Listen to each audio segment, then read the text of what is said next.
ব্যথা পাইছি নি? ব্যথা পাইছি কজন? ব্যথা পাইছি নি? হ্যাঁ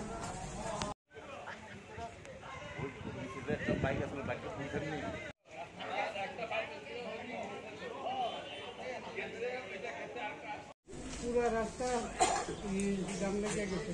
এটা ফোর্স থেকে বিরাট বড় গাছ, এটা একটু কষ্ট করে আসতেন দেখছে একটু দাদা একটা ইন্টারভিউ আমার থেকে একটু দাদা আমার থেকে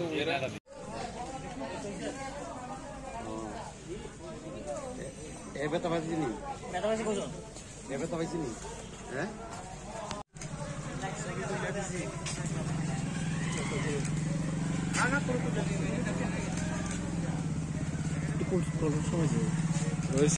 আমরা ওয়েদার ফোরকাস্ট আগে দিয়েছিলাম যে একটু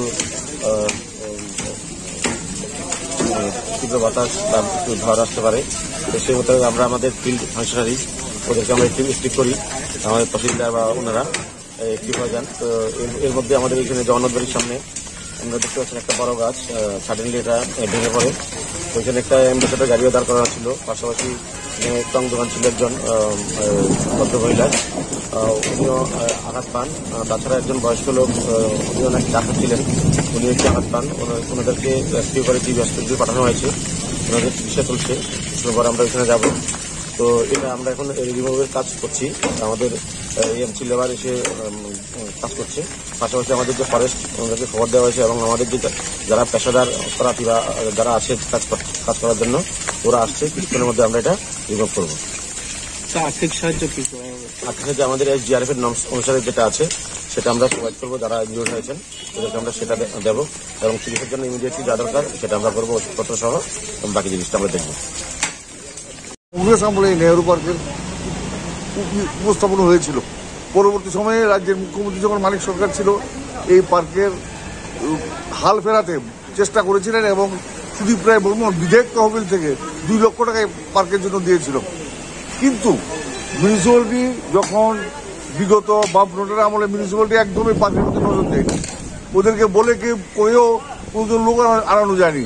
আমার এক ছোট ভাই এই পার্কের যা কিছু কাজকর্ম হতো সব এই করতো, সেটা সবাই জানে, এই এলাকার সবাই জানে। এই পার্কের এই গাছের ব্যাপারে আরো আগেও জানানো হয়েছিল, কিন্তু কোনো হেলদোল নেই, সরকারেরও হেলদোল নেই, তৎকালীন মিউনিসিপ্যালিটির কোনো হেলদোল ছিল না। এই ফলে আজকে এই পার্কটি হয়েছে। আর এক সময় ছিল আমাদের এখানকার বিজ্ঞানী শান্তিপদ গণ চৌধুরী, উনার সেতে বছর 30 আগে এই পার্কের সমস্ত গাছগাছরা সবুজায়ন করা হয়েছিল, কিন্তু তারপরে যত্ন নেওয়া হয়নি। কোনো সরকারই এই পার্কের প্রতি যত্ন নেয়নি। বললাম যে একমাত্র সুদীপ রায় বর্মন 2 লাখ টাকা দিয়েছিল, আর মানিক সরকার নিজে এখানে উপস্থিত থেকে সভা করে এই পার্ককে সাজিয়ে তোলার জন্য উদ্যোগ নিয়েছিল, কিন্তু তার পরবর্তী সময়ে আর বাস্তবায়িত হয়নি। কোনো পুরো নিগমের কোনো চেয়ারম্যানও এই পার্কের প্রতি কোনো নজর দেয়নি। নেহেরুর মূর্তি ছিল, নেহেরুর মূর্তির মধ্যে কার কোনো খেয়াল নেই। এখান থেকে কিছু লোক, এখানে যারা কংগ্রেস মনোভাবন কিছু লোক নেহেরুর জন্মদিনে নেহেরুর প্রতি শ্রদ্ধা জানাবো। আজকে এই গাছটি এখানে পড়েছে, 2-1 আহত হয়েছে। এটা খুব দুঃখের বিষয়। বহুদিন পুরনো একটা গাছ, প্রায় 25-30 বছর হয়ে গেছে এই গাছটি আজকে পড়ে গেছে। এটা নিশ্চয়ই দুঃখের ব্যাপার।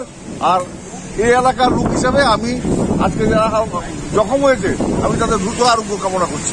আমার প্রচন্ড ব্যথা পাইছে, গাছটা পড়া বাম হাতে ব্যথা পাইছে, অনেক জীবিত ভর্তি আছে। প্রচন্ড ক্ষয়ক্ষতি হয়েছে, দোকানে প্রচুর জিনিস আসলে প্রচন্ড ক্ষয়ক্ষতি হয়েছে। গরিব মানুষ, আমার বাবা বিছনাথ পড়া, অসুস্থ। ওখানে আপনারা কি করতে পারেন, আপনারা কাছে মিনতি ব্যবস্থা করতেছে। মার নাম কি? মার নাম অনিতা দত্ত। বয়স কত? বয়স 55। কোন জায়গায় দোকান ওনার? জায়গাটার নাম কি? ওই তো জগন্নাথ বাড়ির সামনে। কটার সময়? কটার দিকে? 8:30টার দিকে।